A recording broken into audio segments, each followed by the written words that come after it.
Sincères salutations à tous.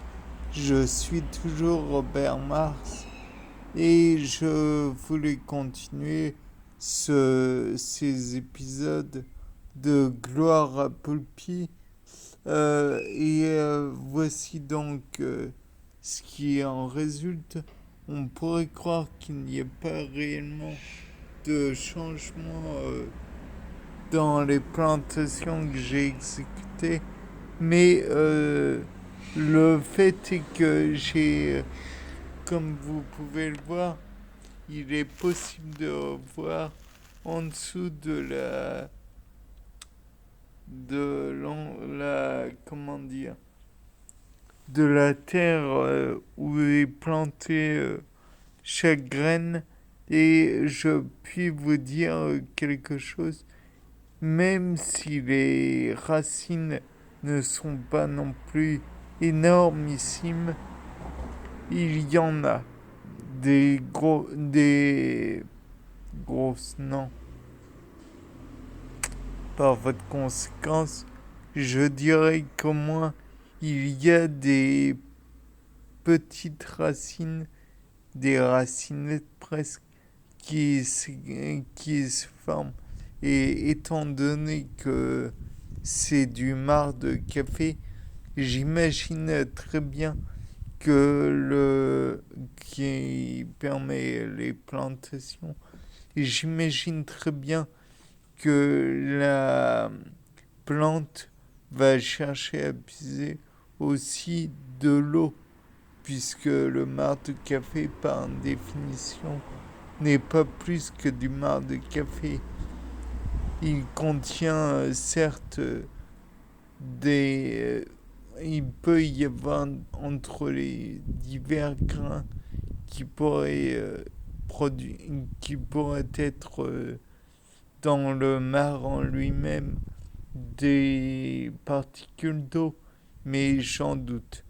Enfin, j'en vois bien sûr, c'est un petit peu humide, mais c'est pas non plus merveilleux. Enfin bref, là n'est pas la question. Le fait est que il y a des racines et comme vous le savez, via la capillarité, je vous rappelle que la capillarité augmente avec le fait que les canaux dans lesquels vont comment dire, se déplacer l'eau va diminuer. Plus c'est petit, en somme, plus le diamètre est petit, plus l'eau monte haut. Et dans le cas présent, on peut envisager qu'il y a des petites cavités.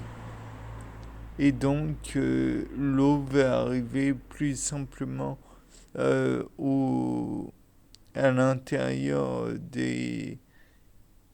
des graines, comment dire, du marc de café et autres.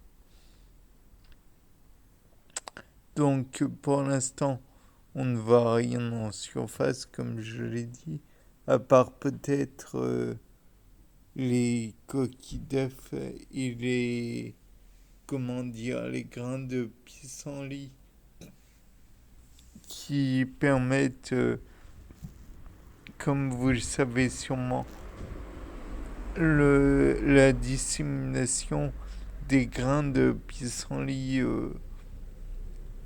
dans les alentours de la plante.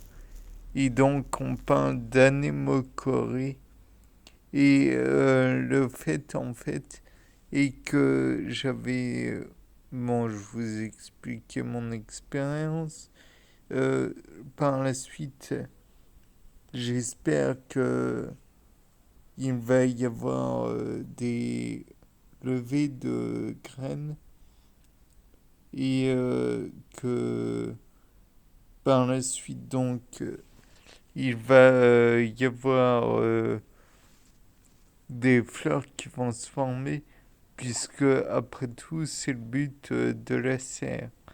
Mais le fait est que aussi les les divers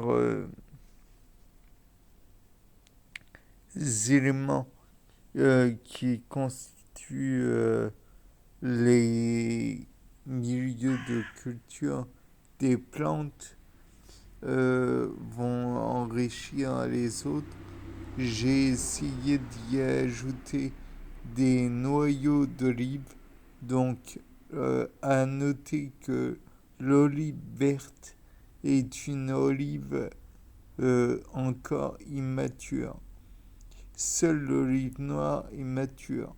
Donc, par votre conséquence, j'imagine que l'olive noire a plus de possibilités de pousser, de germer, de pousser, et donc de donner un être qui, à terme, pourra se développer plus correctement.